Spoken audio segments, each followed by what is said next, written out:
Well, I forgot my pocket knife, so opening up hay bales is kind of hard without one, but I learned a little trick that you could actually open up the bales using a piece of baling wire. So as you can see,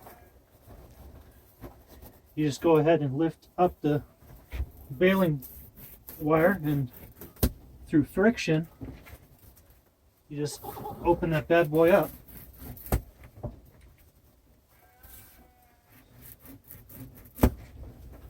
Look at that. Easy. I think I deserve a beer after that. So all these bales come in flakes, and depending on who you get them from, these flakes can be big, small. These are about average for up here, but sometimes they're about twice as big. I'm gonna go feed the horses. Come with me.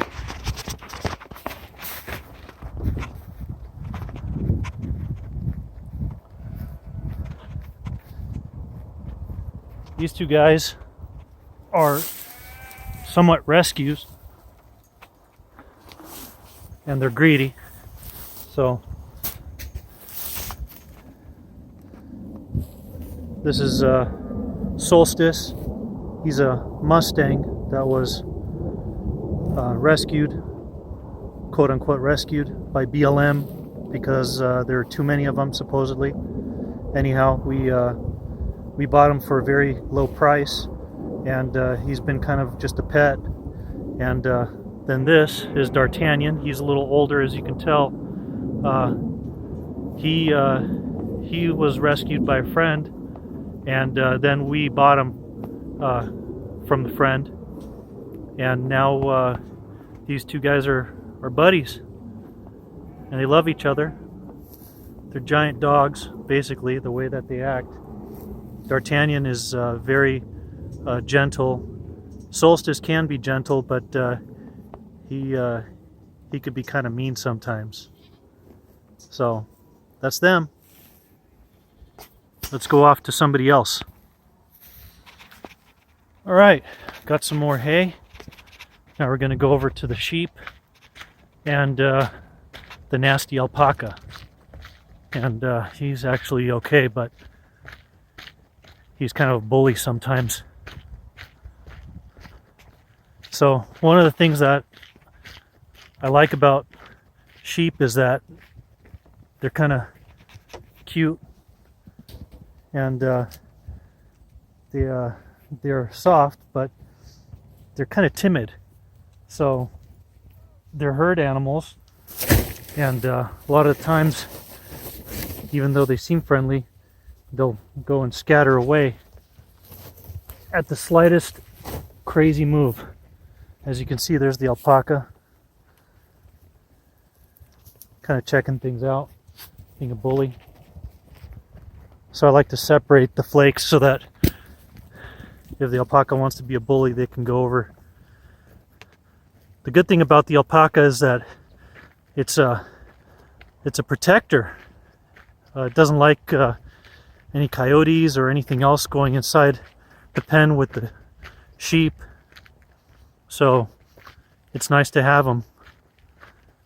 So let's go over to the goats. So the funny thing about goats is that they're really nice, but they're also very destructive. And they would rather try to escape their pen and eat everything outside, even if there's grass and good things to eat inside. They'd rather have what's outside first, and then they'll settle on what's inside. So these are the boy goats, and they're Oberhasli. They already know that they can't get out, so they've kind of given up on that.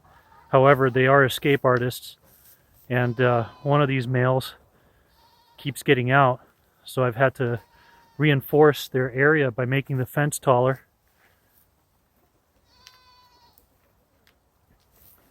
Male goats are pretty stinky when they're in what they call rut.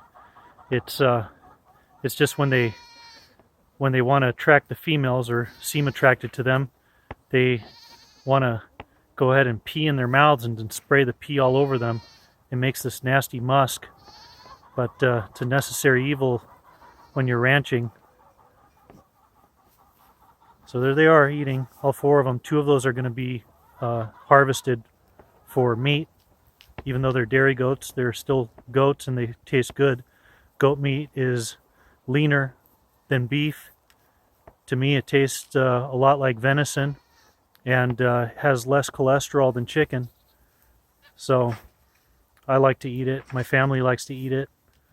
So every year we harvest a few of these. Let's go to the females. Speaking of escape artists, so you can see in the back there, one of our female goats got out. They tend to do that. So we're going to get her back in there by throwing the feed at the other goats.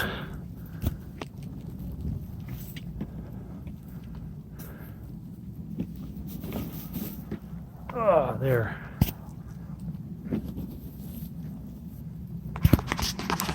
All right, let's go. Let's go. Come on. Oh. Let's see if we could do this with one hand.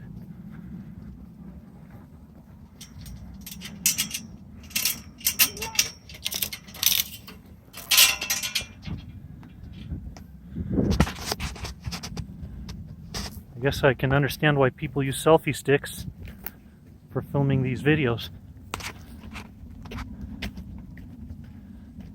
Wish it was a magic wand to make me look younger.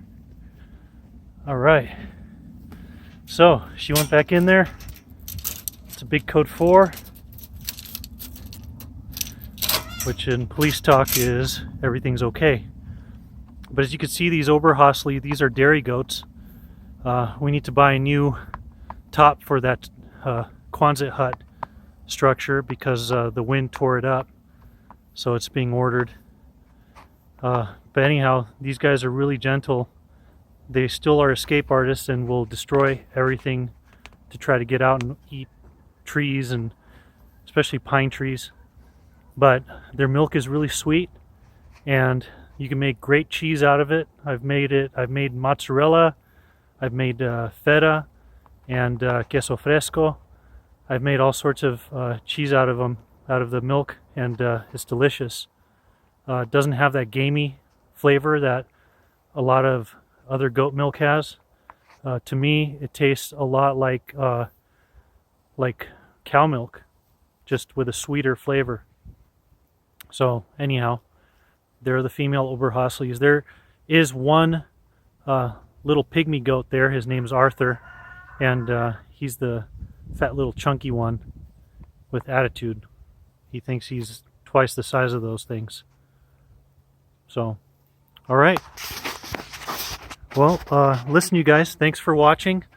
I don't claim to be a YouTube superstar, but I hope you guys enjoyed the ranch. And if anything, these animals are the superstars, because without them, we wouldn't have milk, we wouldn't have meat, and we're grateful for that.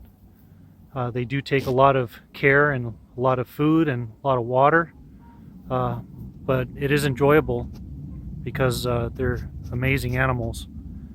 We'll see how things go with this channel. Take care. Bye.